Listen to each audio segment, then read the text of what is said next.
Hey fellow tennis nerds, I hope all is well. This episode will be a bit different because I'm traveling, as you might notice. We'll talk about some new gear, my Boss Open experience, and some upcoming reviews and stuff like that. So make sure you watch to the end and please subscribe, and thanks for your support. So I go to the Boss Open every year. It's one of my favorite ATP tournaments. Of the ones I've visited, I like the smaller format. The ATP 250, you get closer to the court.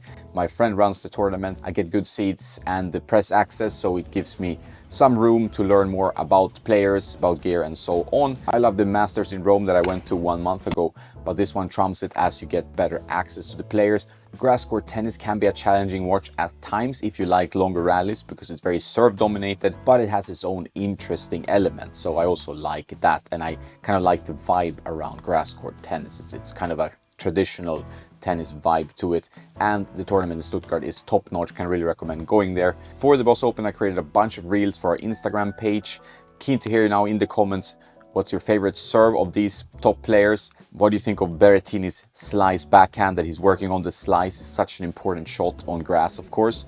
Everything stays low, skids low. I made some videos in the past about playing on grass courts on the channel, so I suggest you check them out. I also did a bit of a fun video about Gasquet's gripping technique, which is pretty famous, and his excellent footwork, especially on defense, which I've seen now a few years at the Boss Open. Big congrats to Jack Draper, powerful lefty, won his first ATP Tour title.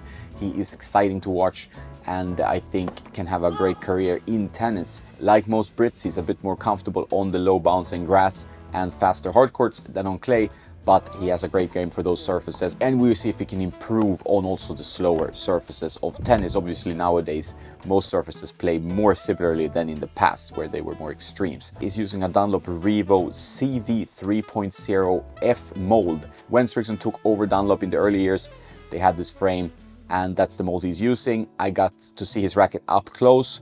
It didn't check the specs, didn't have that opportunity. I've heard it's 320 grams. I saw some lead tape in the throat. He does string it with Laxilon All Power.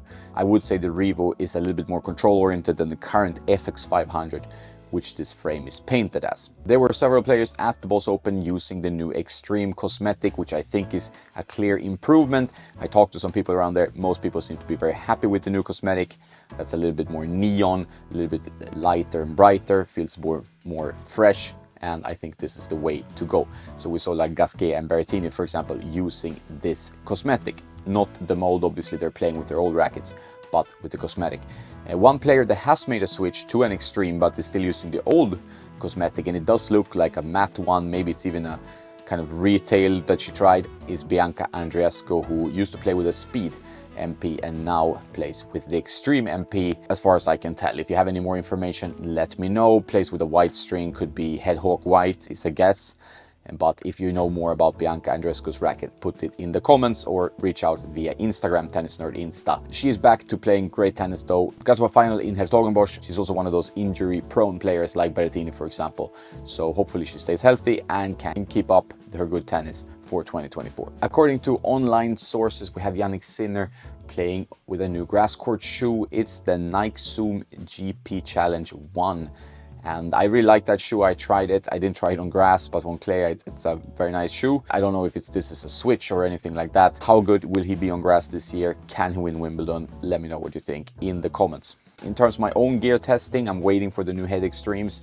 Very curious about those. Still a big fan of the Head Extreme Tour, as you know. I think that will be called Pro this year. In the Head Extreme Tour, I am testing a new string from Nordic Dots. And that is very interesting. And I'm also testing a prototype racket from them, which I put my first impressions on my Patreon or YouTube members page. So check that out if you're curious. That's it for today. Have a nice day now, and don't forget to play some tennis.